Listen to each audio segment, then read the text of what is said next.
Hey, what's up, guys? So, trying something a little different here. I've seen a couple people. I believe his name was First Baby Jamie that I saw this from. If not, I will link his channel in the description. This is where I got the idea from. So, I wanted to read some stories from Reddit, of course, and just kind of see how they go. Right? I think it'd be kind of something cool with some nice, chill Minecraft gameplay in the background. We'll probably do some Minecraft beta gameplay as I started to build a nice little house on the mountain. So, anyways, let's get into these Reddit stories. So, the first episode is going to be starting with Am I the Asshole? Always a good one. I started to kind of skim through this story and my blood started boiling immediately. So, I'm like, okay, this is going to be a good topic. Okay, so am I the asshole for locking myself in my office when we have company? I, 36 female, took in my mother during the pandemic after some medical issues. I never made her move out after. It works for us. She has her own bedroom and bathroom. We share other spaces, and I work from home most of the time so I can look after her. My stepdad died about a decade ago, and she was lonely. It made sense to us. As I mentioned, I work from home most of the time, and a lot of the times I'm in some kind of Teams meeting or call. Yes, even those that could be emails, but that's not important. So, I really didn't have time for chit chat during office hours. My mom's sister, aka my aunt, tends to drop by unannounced to visit my mom, which I don't really mind. But she had the tendency to step into my office without knocking. I'm working and start talking to me about her neighbor's sister's kid who did blah blah blah. I've more than once complained and explained to her that I'm working and or on a call and can't be bothered to chit chat right now. But she just keeps talking like nothing happened. I'm gonna go ahead and pause right here and say, man, uh, I'm big on boundaries. I'm sure a lot of you are as well. Dude, I mean, people think just because you work from home, this is also, it's a job, dude. It's no different than an office job. You're just not in a setting with other people. Me personally, I'm actually more efficient at home because I don't have any distractions, right? For the most part, it's pretty chill. It's quiet at our house. It's not always the same for everybody's household. I get that. But dude, it's still a job. You're still trying to do your job. And I don't like the unannounced part. This is my house, not your house.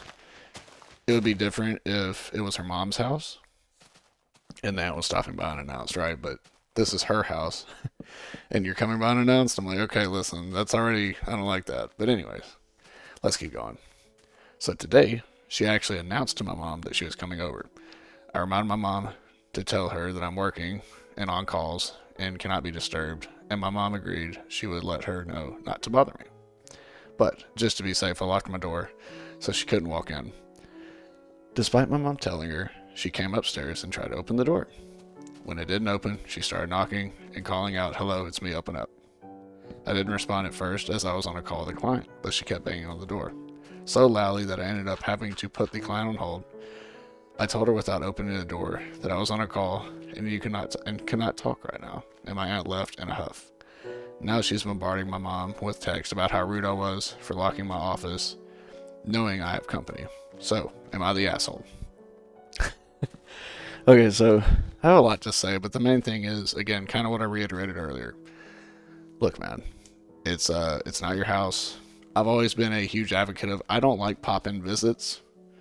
I've just never been a big fan of that, and I understand that the second time she announced, she was actually coming over. Cool, whatever. But it seems like there is a communication issue or receiving the communication on her part.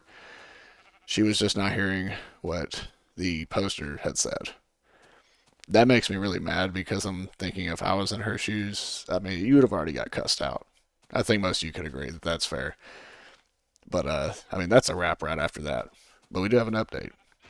So, update. Go to dinner for a few hours. Return to Reddit only to find out this has exploded. First off, thank you all for your confirmation that this isn't just on me. I did not think I was the asshole, but there's always that hint of doubt where you're like, maybe I should have poked my head out the door and said hello real quick. But the truth is, I was busy today and I didn't just have time. Now for the update. After I finished my workday, I took my mom out for dinner and we discussed the matter. She hadn't responded to any of her sisters, my aunt's texts because she's fully on my side. I know people are asking why my mom didn't stop her. My mom isn't very mobile anymore, and my aunt simply got up from her seat and took off upstairs despite my mom's warning. We discussed over dinner and we agreed that my aunt simply is no longer welcome during office hours, since it's the only way to stop this behavior.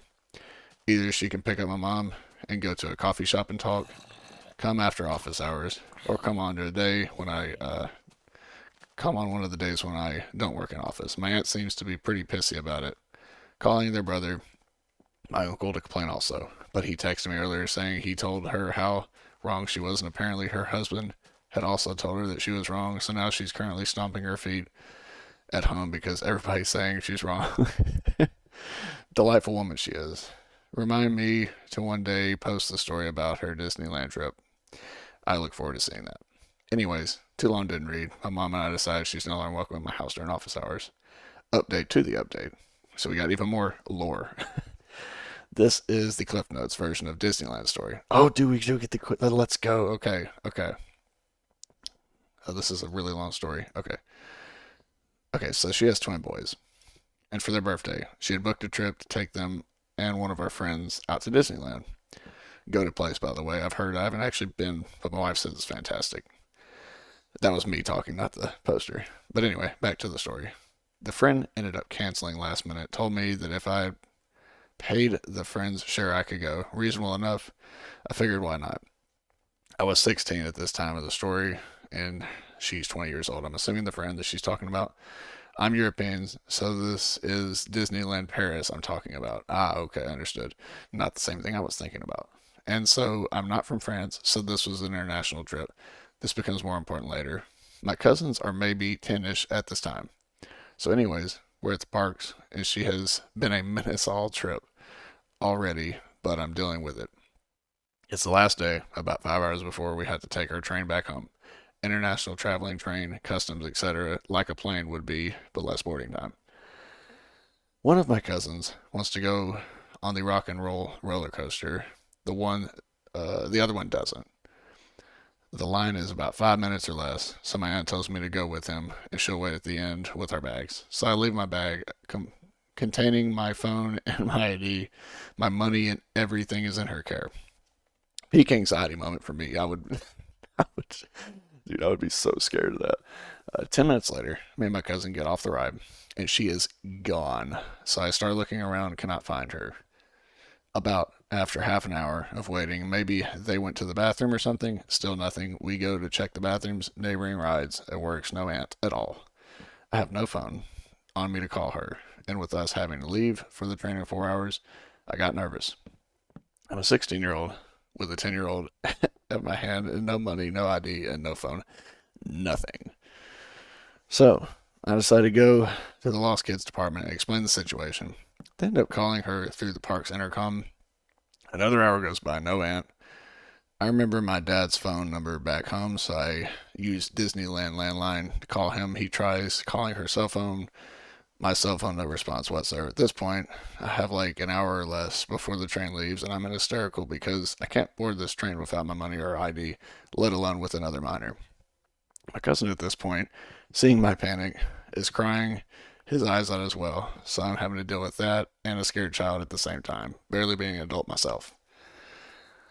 My dad eventually tells me it makes no sense for him to dive out to Paris right now to go back to our hotel. He'll pay for another night and he'll come pick us up in the morning. So I take my cousin back to the hotel, explain the situation and the receptionist hears me say my name and he says, "Oh, sweetheart, I have a note for you." It's a note from my aunt. Gone to dinner. See you on the train. Lovely. Dude.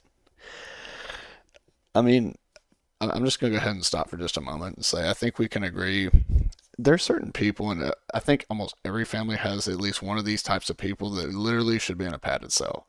This is that person, by the way. I don't care how that sounds. This person's insane. That's something. I mean, I don't know. Like, why do we let these people just be in the family? I know that sounds mean, but like, these are people that no one should ever associate with again in the family. Like, that's some crazy shit. So, back to the story. At this point, I have half an hour to return to the station. hoping we'll still get through customs when she's supposed to be waiting. I make it there within 15 minutes to spare. I'm out of breath and fuming. We end up making it through customs, God only knows how, and manage to get to the train literally as the doors close on us. I call my dad, explain an update.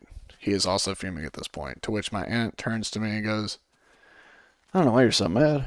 I left a note at the hotel and brought you something to eat, and hands me a freaking dinner roll. I took my stuff, went to the dining car with my cousins, who also almost abandoned me, or she almost abandoned, and gave him to the biggest slice of chocolate cake my budget could buy, and never came back to our seats to talk to her. Man, this is crazy. Actually, that I might actually just be reading these just even for my own pleasure at this point, because like that's I found a gold one, man. This is that's insane.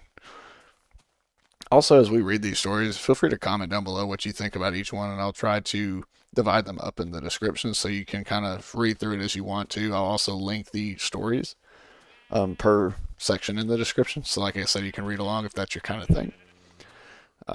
But that's crazy, man. This again, you're done. You're never allowed to talk to anybody in the family again. Like you're not part of the family. You're banned. You're super banned.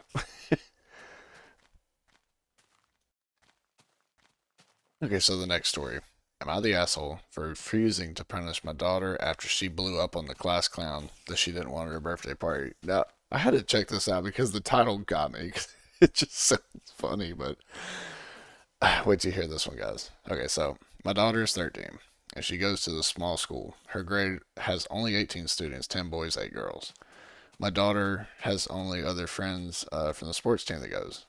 Or, I'm sorry, has the other friends from the. She kind of worded this weird. We plan to have her go to a much larger school in the future. Her 13th birthday party was last weekend.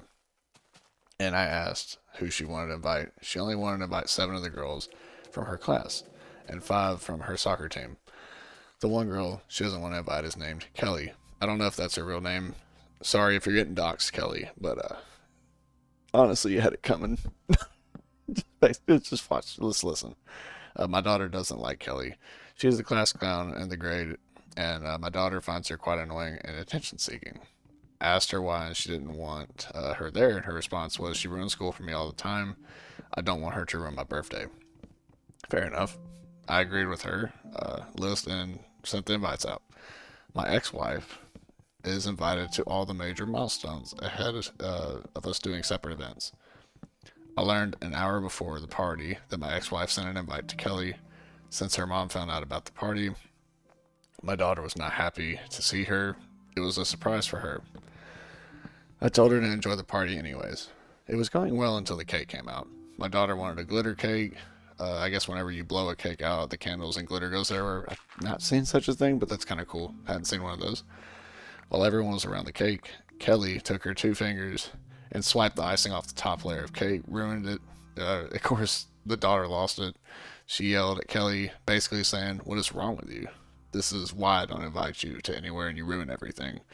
And then my daughter ran to her room crying, and then Kelly started crying.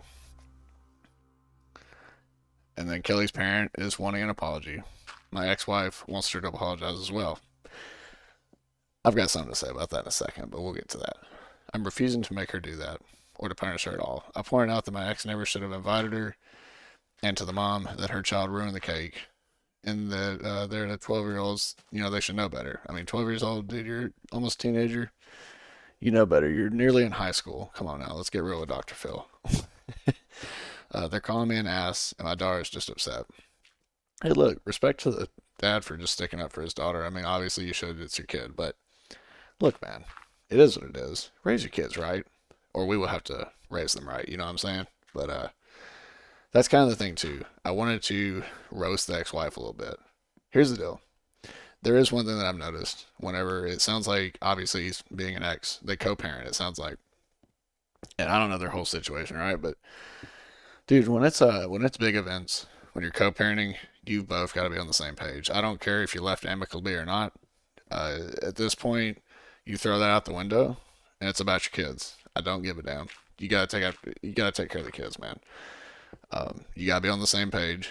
You gotta find out who they want. It's a birthday party for one. There's certain people that you don't want there, clearly, and there's reasons why. So that was just an L that could have been avoided. But let me know what you think down in the comment section below. That's kind of insane, like actually. But I mean, kids are kids, man. But like, come on now, let's get real. Okay, so this one we could probably relate to a little bit, right? This is about the housing situation. As you guys know, if you're looking for a house, you'll understand how difficult it is. And if you have a house, you'll also still understand how difficult it is to maintain them. So am I the asshole for insisting we buy my family's house instead of starting from scratch? My partner and I are planning to buy a home in the next year or so. My family owns a house that I could buy significantly below the market value, approximately $100,000 less. That is colossal. 100K, dude, that's almost $1,000, I mean, give or take credit, of course, and interest, but that's about $1,000 off of a payment monthly with solar panels, new heating systems, no urgent renovation needs. It's spacious, has a garden, and will require minimal monthly expenses compared to most other situations. I'll go ahead and pause real quick. I'm in a newer construction house, and there are nice amenities with new construction, but they also build them quickly, and you can tell that there's certain parts of the house that were rushed. Just wanted to point that out. So that's probably what he's referring to, or she, whoever the poster is, will find out. But she, however, oh, so yes, it's a guy posting. So she, however, is emotionally opposed to the idea, not because of the house itself, but because it belongs to my family. We all have a very good and healthy relationship. She says it wouldn't feel like her home, that she would feel like she's living in someone else's life, and that's even a full renovation wouldn't solve that. She wants to start from zero, ideally buying an apartment, likely smaller, more expensive over time, no garden, older infrastructure, with no history tied to either of us. And I can kind of see, I get it, right? I can see that. I can kind of understand. But, dude, I mean, it's a matter of compromise, right? Because here's the thing: a house is one of, if not the biggest commitment you'll make, financially at least. One of them. Usually, it's the biggest commitment people make financially in their life. There's going to be compromise. You're never going to get the perfect house, the perfect situation. You have to do what works for you and your family and your partner, right? And so you have to kind of compromise and come to terms with stuff. I get where the wife's coming from, but I also get where the husband's coming from. So it's like, it's tough. It's tough out there, guys and girls. I've tried offering compromise, full freedom to renovate, symbolic detachment from my family. They'd have no say in anything, etc. She still says it would feel like giving up her sense of independence. She would rather rent or spend more on less optimal space, just have something that feels like ours from day one. I will say this too. Uh, when you're with someone, man. I don't know. He said partner, so I don't know if they're actually married. But dude, like whenever you're with someone, that's like you discuss these things, and I guess you learn over time. But it's kind of like kids gets brought up pretty early, right? Do you want them? Do you not? If you have them, of course, that's another thing too, right? And then you live together for a bit, right? And you kind of get to see each other's habits, see how you do, all that good stuff. I think a lot of this stuff should get discussed pretty early. It seems like heavy stuff, but it's also, I call it a time saver because you also see if you're instantly going to be not compatible or not, if you're going to be willing to work with compromise. She doesn't seem like she's willing to compromise much. I understand wanting your independence, but you're technically still independent having a house. That kind of doesn't make sense to me. But let's keep reading. I understand emotional attachment matters, but it feels like I'm being asked to ignore a rare and stable opportunity because of symbolic rejection of anything tied to my past. I'm not trying to force her, just hoping she would meet me halfway. But all signs point to it being a deal breaker for her. Has anyone dealt with something similar? Is this an irresponsible, irreconcilable values difference? Sorry, it's been a long day. I'm having trouble reading. Um, Values difference, or is it any way to make this work? Edit. Wow. Thanks everyone for claiming or chiming in. Lots to think about. I understand. I love some important details too. We're not married. There you go. Okay, but we're headed that way. But not yet proposed. Might want to wait. We've been together for 8 years. No other issues in the relationship. She's the person I'll be spending the rest of my life with. Okay. So, a couple of things. So, I'm a married man. We've literally coming up on 3-year anniversary. So, we've not been married that long. We've been together for almost 4 years. So, we got married early. I get that. But, dude, again, like I was saying earlier, these things are super important. These make or break the relationship. Finances gets discussed, kids, living situations, right? Like, those are all big deal breakers if they're not dealt with early. And so, to me, I'm just being honest, she seems a little stubborn. I understand that, you want what you want, because also, here's the other thing that people don't think about. One hand, you can say, well, she's being stubborn and not willing to compromise, but dude, it's also a very expensive thing. You don't want to just spend something that you don't want at all. But I also think that I don't want to be renting the rest of my life. My wife and I have talked about this deliberately. So we intend to buy some land and buy some property and build a house on it. Or hopefully, if we can find a nice enough house with some land, that'd be great too. But we'll just kind of see. But right now, we got a nice little house and we're just chilling, hanging out. But this is a big deal. I think that it's one of these situations that if the husband does what she wants to do, it sounds like the polar opposite. He's trying to be compromising and she's not willing to budge at all. I don't think that's fair to him. I think that's I think that's pretty shitty. But I also get from her perspective, she wants everything, like how she wants it. But man, y'all been together 8 years. You should know how each other are by now. It seems like she's just kind of comfortable just sitting in limbo. And she doesn't seem to be wanting to commit to anything. Like when it comes to, she wants to rent and start. Like, here's the thing, dude. It's not really realistic. This was literally written 7 hours ago. So this is 2025. This is almost literally August of 2025. I don't know where your situation's at based off where they're at in the state and all that, but I can tell you right now, the housing market, no matter what country or state or whatever you live in, is awful for the most part. I have an 800 something credit score, bro. They don't care. Like your interest is still like it's super high. But yeah, man, I don't know. Let me know what you guys think down in the comment section below. It's probably a little bit of a longer video, but I wanted to kind of just try something a little different. Just some chill Minecraft gameplay, some chill Reddit stories to listen to while you study, you know, make an Excel spreadsheet for the office job that you're working at, or, just vibing out. We're just hanging out. But you guys, of course, have an awesome day, and I'll see you in the next one. Thanks for watching.